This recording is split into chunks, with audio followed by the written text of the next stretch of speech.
Selamat datang di Pustaka Bangsa Indonesia. Pada kesempatan kali ini, kita akan membahas jurnal yang berjudul Perancangan Sistem Informasi Rekrutmen Karyawan Berbasis Web dengan Metode Simple Additive Weighting, karya Ishval Arfiansyah, Emi Sita Eriana.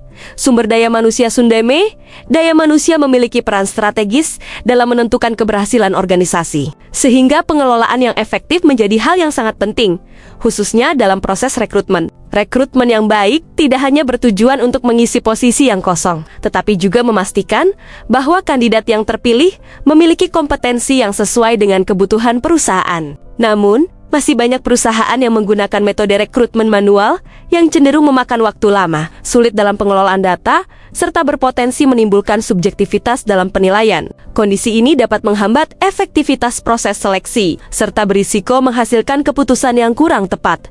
Seiring dengan perkembangan teknologi informasi, penggunaan sistem informasi berbasis web menjadi solusi yang semakin relevan dalam meningkatkan kualitas proses rekrutmen. Sistem ini memungkinkan pengelolaan data pelamar secara terintegrasi, mempercepat proses seleksi, serta meningkatkan akurasi dalam pengambilan keputusan. Selain itu, penerapan metode pengambilan keputusan seperti Simple Additive Weighting SAW dapat membantu perusahaan dalam melakukan penilaian secara objektif berdasarkan berbagai kriteria yang telah ditentukan, seperti pendidikan, pengalaman kerja, dan hasil tes. Penelitian ini dilakukan pada PT Pratama Spot Cleaning yang masih menerapkan sistem rekrutmen manual. Permasalahan yang dihadapi meliputi penumpukan berkas lamaran, kesulitan dalam pencarian data, serta proses seleksi yang cenderung subjektif. Oleh karena itu, penelitian ini bertujuan untuk merancang dan membangun sistem pendukung keputusan berbasis web yang dapat membantu proses rekrutmen secara lebih efektif, efisien,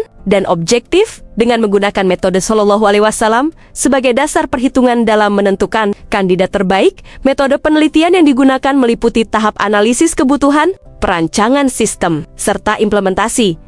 Hasil implementasi menunjukkan bahwa sistem yang dibangun mampu berjalan dengan baik sesuai dengan kebutuhan pengguna. Antarmuka sistem dirancang secara user-friendly, sehingga memudahkan pengguna dalam mengoperasikan aplikasi, mulai dari proses login, pengelolaan data, hingga melihat hasil perankingan. Pengujian sistem menggunakan metode black box testing juga menunjukkan bahwa seluruh fungsi berjalan dengan baik dan menghasilkan output yang sesuai dengan input yang diberikan. Sistem ini terbukti mampu meningkatkan efisiensi proses seleksi serta meminimalkan kesalahan dalam pengolahan data. Berdasarkan hasil penelitian, dapat disimpulkan bahwa sistem pendukung keputusan rekrutmen berbasis web dengan metode Simple Additive Weighting SAW mampu meningkatkan efektivitas, efisiensi, dan objektivitas dalam proses rekrutmen karyawan. Segera kirimkan naskah terbaik Anda dan bergabunglah bersama kami di Pustaka Bangsa Indonesia. Jangan lupa share ke teman-temanmu.